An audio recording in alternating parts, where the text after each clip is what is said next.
And welcome to Christian Recorder Dialogue. My name is Lauren Wilson, and we are here with Miss Emma and Miss Deanna, and they are current Wilberforce fans. And I'm so glad to have this conversation with them and that they took the time out to talk to me because I am, in fact, a Wilberforce mom. And I was so excited when I met them. They are here for the week, helping the AME Church, helping General Conference, but it's always nice to be able to sit down with current college students to see how they're doing, how they're feeling, and the progress that has been made with Wilberforce, how we can go forward. So just a little bit about Wilberforce University. Wilberforce is a for us by us institution. Like I said, change can happen. You are the first. However, we are operated and owned by Blacks, and that is very important to acknowledge. And we are also owned by the AME Church, African Methodist Episcopal Church.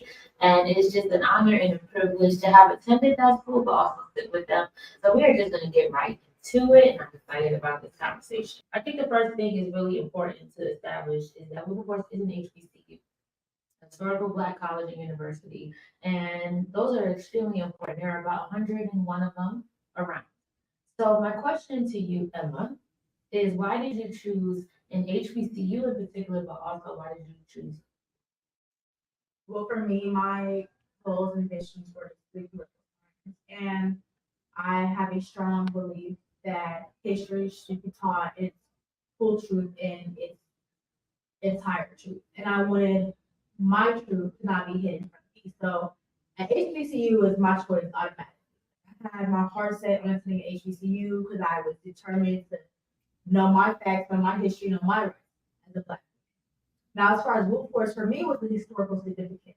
Like you said, it's the first private HBCU established in 1856. And that was a while ago, especially when you dive into the history of the school and whatnot. Like, there is a lot of that and a lot of culture and a lot of wonderful historical moments that happen. And I wanted to be able to carry on as I graduated. I love that. So I was actually interviewed for, and I got accepted on the spot. I flew into Wilberforce to get interviewed by admissions, got accepted on the spot, but that was the reason why I went into Wilberforce. I got accepted into other HBCUs, like African Methodist and stuff. But there's just something about walking on those grounds with history. Like when you find out that W.E.B. Du Bois was teaching there, Martin Luther King was a lecturer there, and a movie just came out. He is, I forgot his name, but he is like, he was one of the civil rights. And I just think it's amazing the history that is. When you walk on the campus, you feel it. You're like, wow, this feels rich. Like my ancestors are here, right? But let's kind of, we are here. General Conference is based off of the AME Church. What is your affiliation with the AME Church, if at all? And what is the direct relation for you? What does that mean to you to go to an AME, to go to a college that is also a part of the AME Church? So I'm not AME. Okay. I'm UMC, so I'm United Methodist. Same thing. So I just like that I go to a school where religion is a huge part of our culture on campus. I can wake up on Thursday and go to chapel and get my praise on for the week. Because sometimes it's hard to wake up on Sunday as a college student and go to church still. Some people do it, but I like that it's in the middle, almost at the end of the week. And we can go before the calf, it's before my classes for the day, get your praise on. I really like that aspect of it. And I feel closer at home going to a school that has that church affiliation behind it.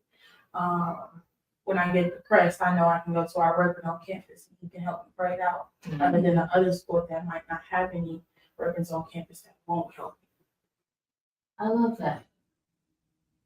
I'm thinking about chapel. We had chapel. But no, that's great. I agree with that. And especially if you came up in any type of religious affiliation, it's just nice to be like, even when I transferred to another school, it was United Methodist school, but just knowing that they have Christian beliefs and values made me feel more at home, right? So when I interviewed Dr. Newkirk in March, I talked to him about alumni giving and why it's so important.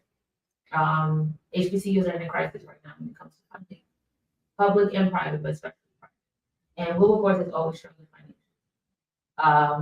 But we're still going by the grace of God, right? But I always felt like Wilberforce should be a Howard or a Jackson State, right? We're the first.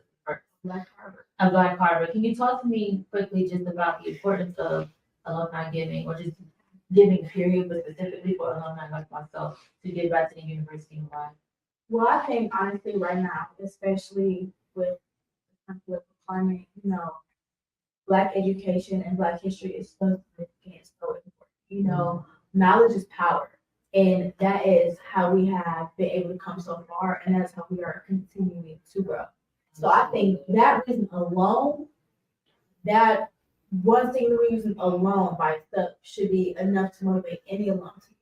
Not to mention, you were there. You know that the struggle that You know the there's so many different amazing programs at the school. We both are members of the chorus, the cheers. I'm a dancer. We, everything. I'm a part of Milkion. There's so many clubs, so many organizations that unite. And what I can truly say that every single organization on the campus cares about the school and cares about the board and wants to do something in the community, from the clubs to Unite to extracurriculars and music and anything, the arts. We all love our campus, but oftentimes we run into roadblocks, whether it's finding ways to be able to travel and pay for it, or whether it comes down simply to uniforms, or just, and it can be something so basic as a t-shirt. But we are already paying tuition, and a lot of us need the scholarships. Those are a huge thing. We want to, have the ability to bring more students to the campus, but a lot of the students need financial aid, scholarships. Yeah, it's a lot. It's not Scholarships easy. that's really needed. And what I will say though is, I know Wilberforce is not one of the first HBCUs to have gymnastics. I think you guys have soccer now, or are you guys in soccer? We're working on soccer, which is very rare at HBCU as well.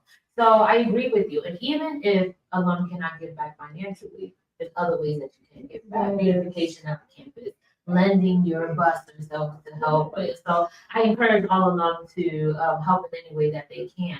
Upcoming events that are happening here at General Conference. I think our day is Sunday, HBCU day. We're gonna be doing a meet and greet. What else are we doing? We're doing the gospel extravaganza, and Wilberforce Choir will be singing with Marietta Brown.